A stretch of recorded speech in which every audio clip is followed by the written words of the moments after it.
مولانا طاہر جمیل کو سننا کیسے ہے؟ بالکل جائز ہے. میں یہ تو نہیں کہتا کہ آپ حضرت مولانا طاہر جمیل صاحب کے بیان نہ سنیں. دین اسلام کے لیے جو محنت کر رہے ہیں وہ ان کی غلط ہے. یہ ان کے ہاتھوں پہ کتنے بندے دین ہدایت کی طرف آئے ہیں وہ غلط ہے. میں نے تو کبھی نہیں کہا. میں نے صرف احتجاج کیا ہے کہ یہودی ایجنٹ کا ساتھ چھوڑ دیں. باقی مولانا بڑے ہیں, دین کے اندر ان کا ایک مقام ہے, مرتبہ ہے, تو بس صرف ہمارا احتجاج اس حد تک ہے. ان کے حق میں جو بات کریں نہ ہم اسے سنیں گے نہ اس پہ عمل کریں گے.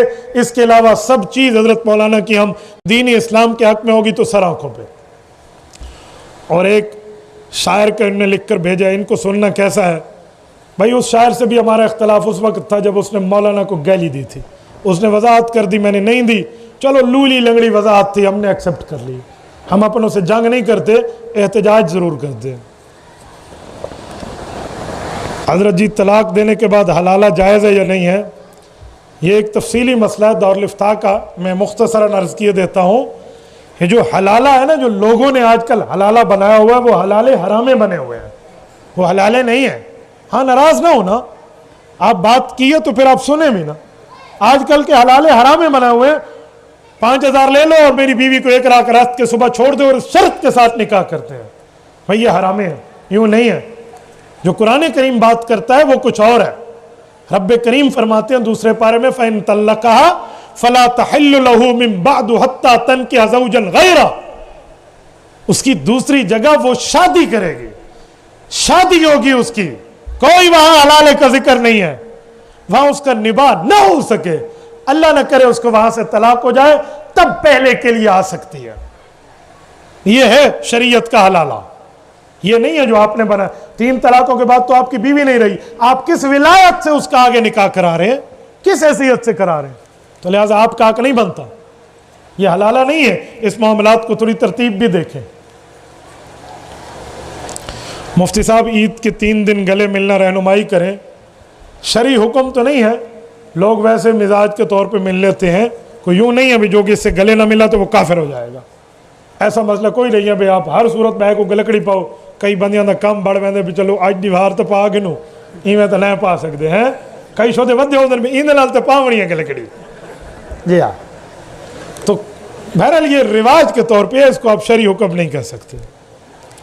حضرت مولانا طارق جمیل صاحب عمران خان کے پاس جائے تو اعتراض ہے, اور مولانا معاویہ حمزہ شہباز کے پاس جائے تو سمجھ نہیں آتی. بھائی مولانا معاویہ صاحب کی بات آپ مولانا معاویہ صاحب سے پوچھیں. میں ایک جملہ کہہ رہا ہوں, اگر کوئی عالم دین کسی سیاسی کے پاس جاتا ہے تو 2 حیثیتیں ہیں. یا تو اپنی سیاسی جماعت کی حیثیت سے جائے گا تو وہ سیاسی ہے, وہ سیاسی بنیاد پہ گیا ہے تو وہ جا سکتا ہے. لیکن ایک خالصتاً دینی مذہبی عالم, تبلیغی تعلیمی تدریسی عالم, ایک سیاستدان, وہ جس پر یہودی ایجنٹ ہونے کا الزام ہے, اس کے پاس جائے, اس کے حق میں رو رو کے دعائیں کرے اور میرا پیارا وزیر اعظم کہے, تو اعتراض تو بنتا ہے نا. یار مجھے ایک جملہ کہو, 1 منٹ. پاکستان میں بلا تنازع شخصیت شیخ الاسلام مولانا مفتی محمد تقی عثمانی دامت برکات ہے یا نہیں ہے؟ بولیے. وفاق المدارس العربیہ پاکستان کے سربراہ ہیں. حضرت مفتی صاحب جائیں, نواز شریف سے ملیں, شہباز شریف سے ملیں, آصف علی زرداری سے ملیں, مولانا فضل الرحمان سے ملیں, یا عمران خان سے ملیں, ملاقات ہو رہی ہے, تو ہم کبھی کچھ کہیں گے نہیں. اگر مفتی تقی عثمانی صاحب صرف عمران خان کے پاس جائیں اور کہیں بہت اچھا ہے, بہت نیک ہے, ریاست مدینہ کی بات کرتے ہیں, اچھا ہے, اللہ اس کو خوش رکھے اللہ, تو لوگ ان پہ بھی بولنا شروع ہو جائیں گے کہ حضرت اللہ کے لیے ہمارے خون سے آپ کا پسینہ افضل ہے, لیکن آپ کیا کر رہے ہیں؟ ہوگا یا نہیں ہوگا؟ شیخ الحدیث مولانا مفتی محمد تقی عثمانی جیسا بندہ, تو مولانا طاہر جمیل صاحب ان سے جا کے یاری لگائیں گے. اور یہی تو ہمارا غم ہے کہ مولانا آپ کو اس کا جھوٹا اعلان ریاست مدینہ نظر آتا ہے, مولانا مفتی محمود, مولانا فضل الرحمان, ان کا اللہ کی زمین پہ اللہ کے نظام کا نعرہ نظر کیوں نہیں آتا؟ جمعیت کا اعلان نہیں ہے. جمعیت کا مقصد, جمعیت کا پیغام, خدا کی زمین پر خدا کا نظام, یہ ریاست مدینہ نہیں ہے. یہ آپ کو نظر کیوں نہیں آتا؟ اگر ریاست مدینہ اتنی اچھی لگتا تھا آپ کو نعرہ, تو خدا کی زمین پہ خدا کا نظام والا نعرہ آپ کبھی ہمارے بھی 27ویں کے پاس آئیں اور مولانا کے پاس عبد الخیل کے ممبر پہ بیٹھ کے دعا کریں. ہمارے پاس کیوں نہیں آتے؟ بتائیے نا، کچھ تو بولیے. جب آپ وہاں پہ جا کے سیاسی انداز کی دعائیں کرائیں گے تو پھر اعتراض تو بنتا ہے نا. ہمیں تکلیف صرف یہ ہے. باقی آپ نے مولانا معاویہ اعظم صاحب کی بات کی، تو مولانا معاویہ اعظم صاحب میرے خیال میں سیاسی جماعت راہ حق اس کے ممبر ہیں. اگر وہ اس حساب سے گئے تو کیا جرم ہے؟ وہ کوئی خالصتاً تبلیغی عالم تو نہیں ہے. وہ چھوڑے، حضرت مولانا اعظم طارق شریف مولا کی زندگی گزری ہے کتنے سیاسیوں کے ساتھ بیٹھنے پہ. کبھی کسی نے مولانا اعظم طارق پہ یہ الزام لگایا تھا کہ آپ فلاں کے پٹھو بنے ہوئے ہو؟ ان کا ایک سیاسی موقف تھا. رب کریم ان کی قبر پہ کروڑوں اربوں رحمت نازل فرمائے. میں آج بھی مولانا اعظم طارق شریف رحمہ اللہ کے لیے دعا گو ہوں، لیکن سیاسی جماعت کی حیثیت سے گئے تھے. تو آپ جائیے. حضرت مولانا طارق جمیل صاحب بھی سیاسی جماعت جوائن فرمائے. ہم یقین مانیں او مخالفت کو اتنے لو لیول پہ لے آئیں گے. میں مولانا سیاسی عنوان پہ بات کر رہے ہیں، مولانا کہتے ہیں میں سیاسی نہیں ہوں اور کام سارا سیاسیوں والا، تو پھر تو اعتراض تو بنے گا نا. جو بندہ صحابہ کرام کی بے ادبی نہ کرے لیکن رافضی ہو، اس کے ساتھ نکاح کی وضاحت، بھائی میں تو نکاح کا قائل نہیں ہوں، کوئی کرنا چاہے تو میں اس کو ناجائز کہوں گا. بس آپ نے صرف ایک چیز دیکھی ہے نا بھائی، صحابہ کی عزت کرتا ہے یا نہیں کرتا، اہل بیت کو بھونکتا ہو، پھر کوئی اور معاملات ہو اس کے اندر پھر پوری جانچ پڑتال کریں، تب جا کر رشتے کی بات کریں. یہ دلی دا سودا ہے، کوئی گاؤں مہینہ نہیں. سمجھے نا؟ بیٹے کا نکاح باپ زبردستی کرانا چاہتا ہے، بچہ کسی صورت بھی راضی نہیں ہے، والد اپنی زبردستی کر سکتا ہے. بچے سے مراد کیا ہے؟ بالغ یا نہ بالغ؟ بہرحال والد زبردستی شادی کرائے، اتنی ولایت تو شریعت والد کو نہیں دیتی. زور زبردستی آپ نہیں کر سکتے. لیکن میں یہاں ایک مشورہ دیتا ہوں کہ بچے کو چاہیے ابو کا کہنا مان لے. مشورہ دوں گا. کیوں؟ آج اس نے اپنے باپ کی نہ مانی نا تو کل اس کا بیٹا بھی اس کی نہیں مانے گا. یہ یاد رکھنا.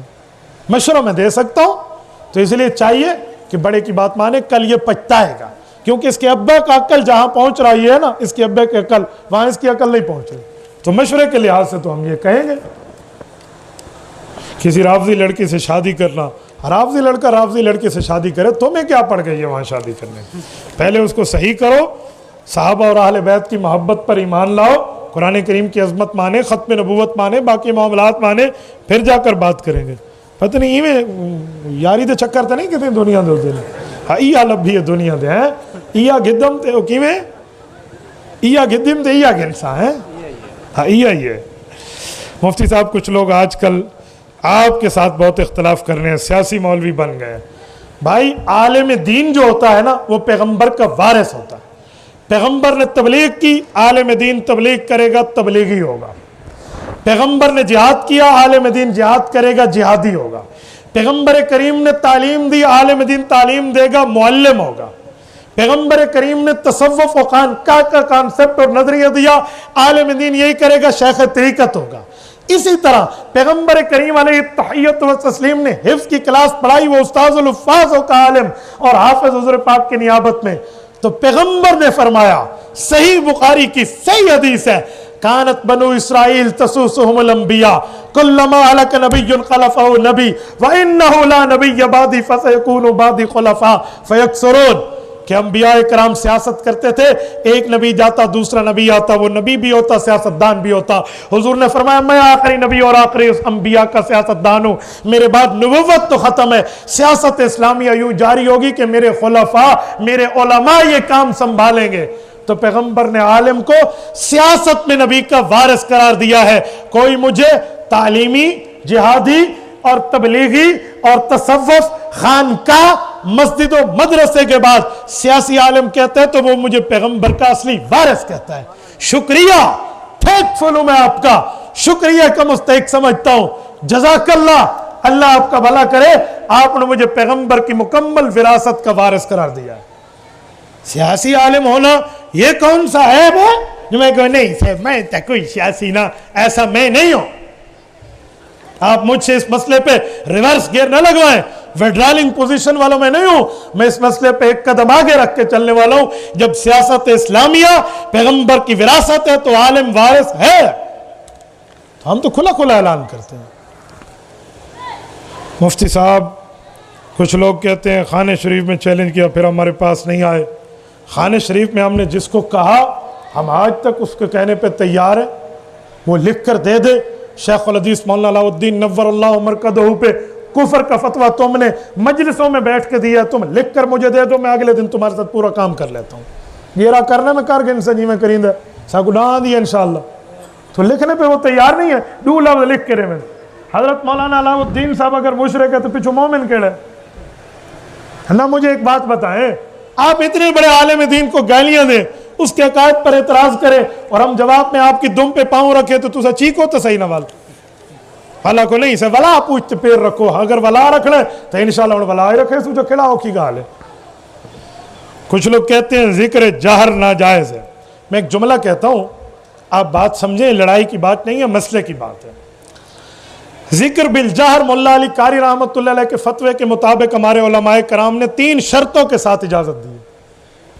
اگر 3 شرطیں ہیں اس کی پابندی ہے تو جائز ہے, ورنہ میں بھی کہتا ہوں ناجائز ہے.